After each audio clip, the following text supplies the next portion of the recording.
Okay, so have you ever found yourself like staring at a TV spec sheet? Oh, yeah.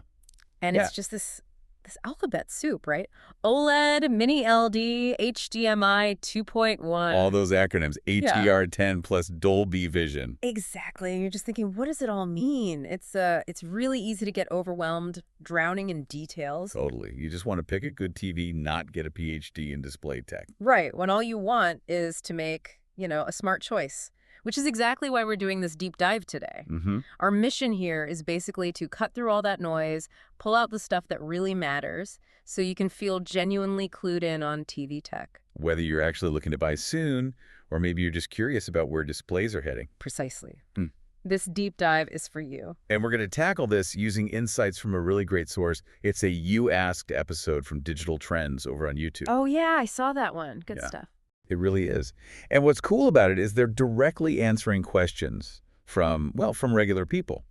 Users asking about buying TVs, screen size, the latest tech. So it's practical advice mixed with a bit of future tech gazing. Exactly that. That blend of what do I need now versus what's coming next. That's what we want to explore. Perfect. Okay, let's dive in then. We'll start with a really fundamental question. This came from a listener named Pete. He asks, what are the most important specs to consider when buying a TV? Right. Sounds simple. But it's not quite, is it? There's a key thing people often miss right at the start. There absolutely is.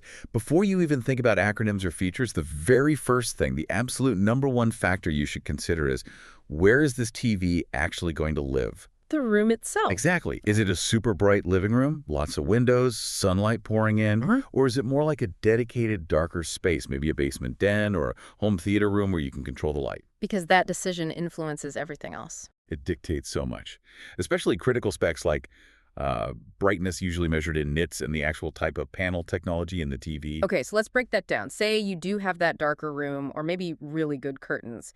What's the play then? Right. So low ambient light, good light control.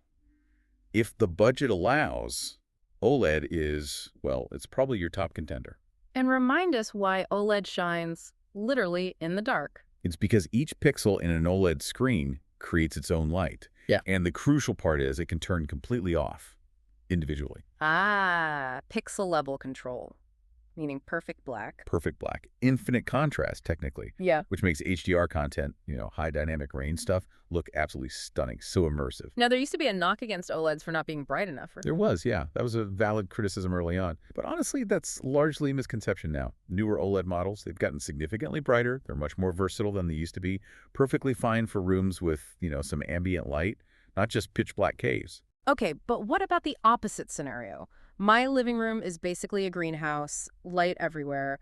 Is OLED still an option, or am I looking elsewhere? Yeah, if your TV is constantly battling sunlight, or just a very bright room in general, OLED might struggle a bit, even the newer ones. In that case, the simple answer, the go-to tech right now, is Mini LED. Mini LED, okay. These TVs are specifically designed to get incredibly bright, to cut through that glare. You've got premium options like Sony's Bravia 9, Samsung's QN90 series. Those are phenomenal in bright rooms. Top-tier stuff, but maybe not everyone has that budget. Exactly.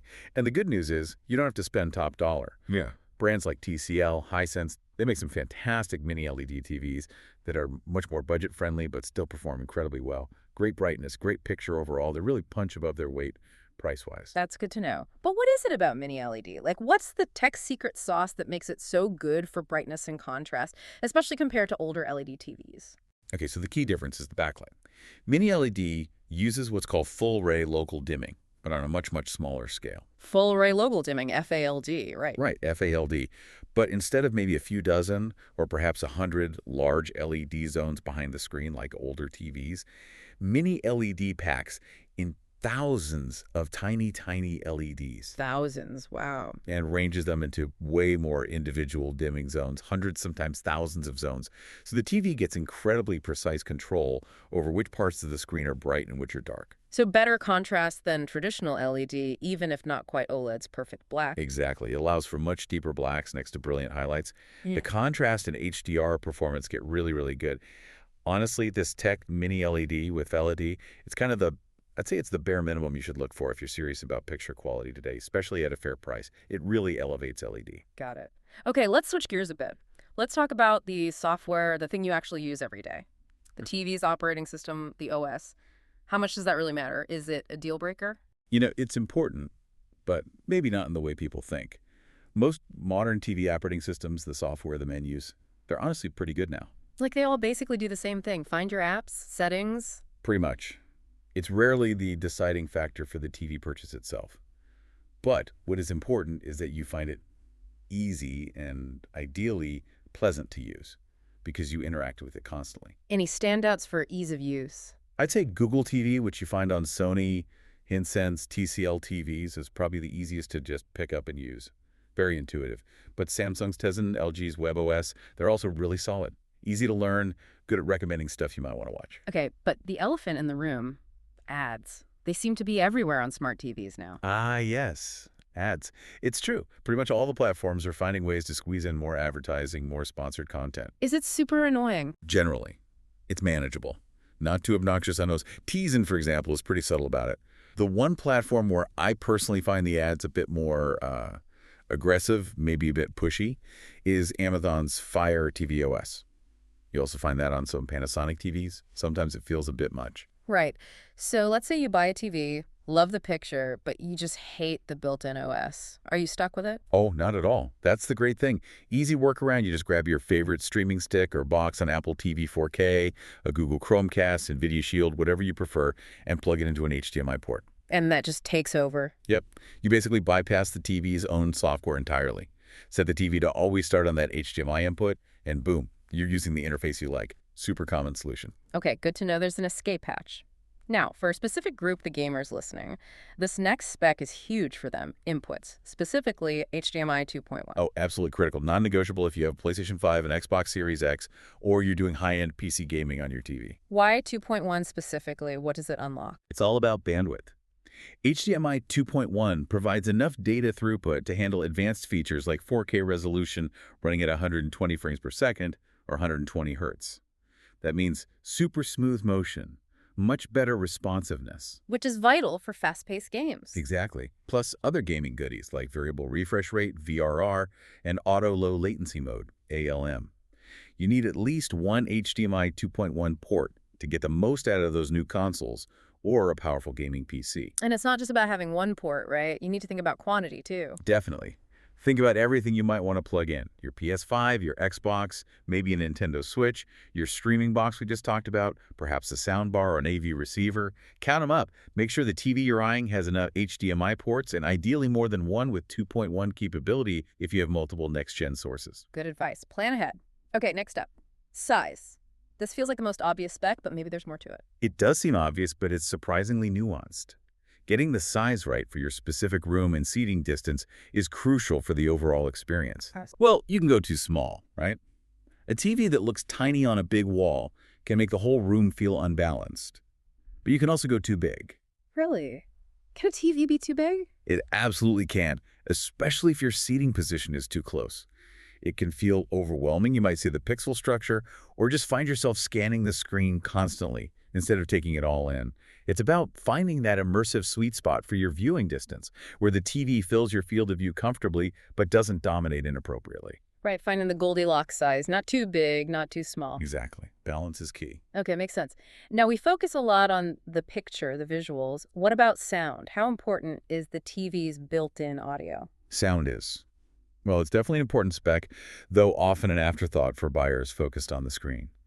If you are planning to rely just on the TV speakers, it's worth doing some research. Read reviews, see what they say about that specific model's sound quality. Are they getting any better? They are, slowly.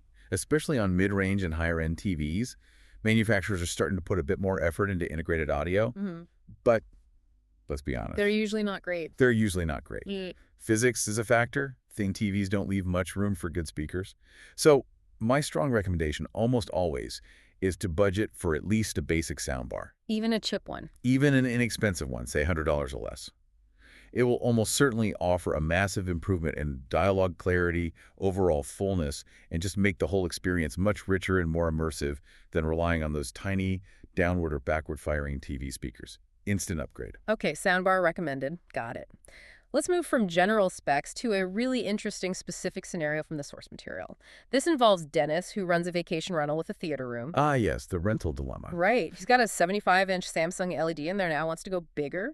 The question is, upgrade to a really big TV, like a 100-inch Hisense QLED or a 98-inch TCL QLED. ULED, meaning quantum dot LED, by the way, Mhm. helps with color and brightness on LED TVs. Right, QLED. So one of those giants, or does he go for a projector and screen setup? And the absolute key factor for him is guest usability. How easy is it going to be? Yeah, the guest experience angle is everything in this context. And the source nailed it, I think. The assumption has to be that most guests, the vast majority, will have zero experience with a dedicated projector setup. And people on vacation don't really want to learn new tech, do they? Exactly. They want easy, they want familiar. Simplicity is king.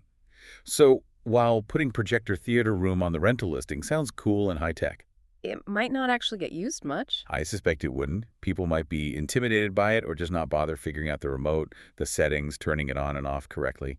The ease of use barrier is surprisingly high for unfamiliar tech, especially on vacation. So even though a projector can potentially go even bigger, the giant TV route, like that 100-inch Hisense QLED, is probably the safer, more guest-friendly bet. I think so, yeah. Definitely more guest-friendly. And let's face it, seeing a 98 or 100-inch television is still a massive wow factor for most people. It's a novelty in itself, probably comparable to the allure of a projector for the average guest. But crucially, it operates just like the TV they have at home. Plug and play, essentially. Pretty much.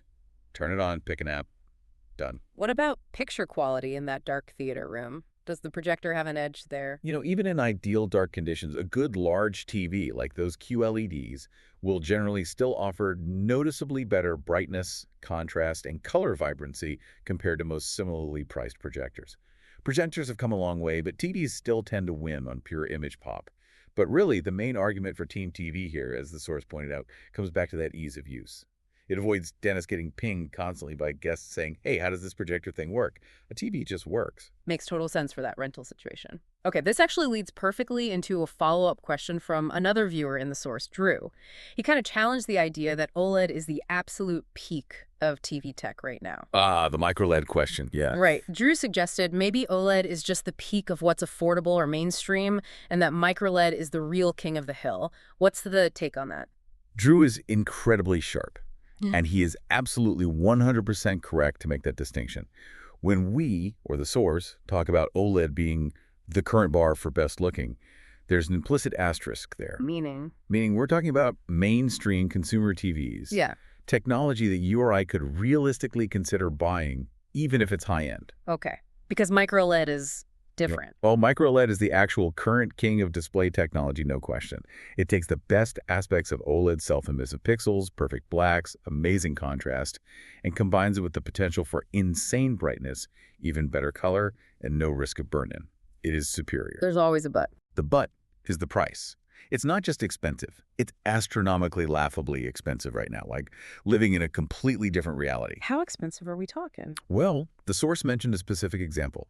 It since released a 163-inch micro-LED TV in China. The cost, equivalent to about $110,000 US. Whoa, okay. That's not a TV budget, that's a house budget. Exactly. Yeah. A down payment on a house, easily. They mentioned a planned 136-inch version for the U.S. market, and yeah, you just have to laugh at the likely price tag after tariffs and everything. It's completely out of reach for consumers right now. So have you seen micro-LED in person? Does it live up to that price tag visually? I have, yeah, at trade shows like CES. And it is genuinely stunning, Yeah. visually breathtaking. It's incredibly bright, razor sharp, and there's a clarity to it that does feel like a step beyond even the best OLED. So it really is the next level. It really makes you realize, wow, okay, we haven't quite hit the absolute peak yet with current mainstream tech. Micro-LED shows you what's possible. It will be the new standard everyone's chasing eventually. When it comes down from the castle, so to speak. Precisely. When they figure out how to manufacture it efficiently in more consumer-friendly sizes and at prices that don't require a second mortgage. But we're not there yet. Not even close for most people. Okay, wow. So let's wrap this up. Just to quickly recap for everyone listening. We started with the basics, how your room's light dictates panel choice. leading us to OLED for dark rooms and mini LED for bright ones. Right, understanding nits for brightness, the importance of mini LED with full array local dimming. We touched on TV operating systems mostly fine, but you can always use a streaming stick. Talked about HDMI 2.1 for gamers needing that 120 Hz capability. And not forgetting size, getting it right for your space and sound, where a soundbar is almost always a good investment. Then we looked at that specific projector versus giant TV dilemma for the rental, where ease of use made the big TV the winner. Even with QLED tech boosting those big screens. And finally, we peered into the future, confirming that while OLED is the current mainstream champ, microLED is the ultra-premium, incredibly expensive true king waiting in the wings. Exactly. Knowing all these details, these nuances, it really empowers you to cut through the marketing hype and make a smarter choice for your actual needs and budget. You understand the why behind the specs. So here's a final thought for you to chew on. As we look at tech like microLED pushing brightness, contrast, clarity to new extremes, are we getting close to a point where the tech itself might actually start to exceed what our human eyes can even perceive? That's a fascinating question, like diminishing returns visually. Yeah, or maybe what kind of completely new content, new visual experiences will these super advanced displays enable once they do become more accessible? What can you do with perfect blacks and blinding brightness that we can't even imagine now? Something to think about for sure. The possibilities are pretty exciting. Definitely. Well, thank you for joining us on this deep dive into the world of TV tech. We really hope you feel more informed, maybe a little less overwhelmed, and ready to tackle your next tech decision.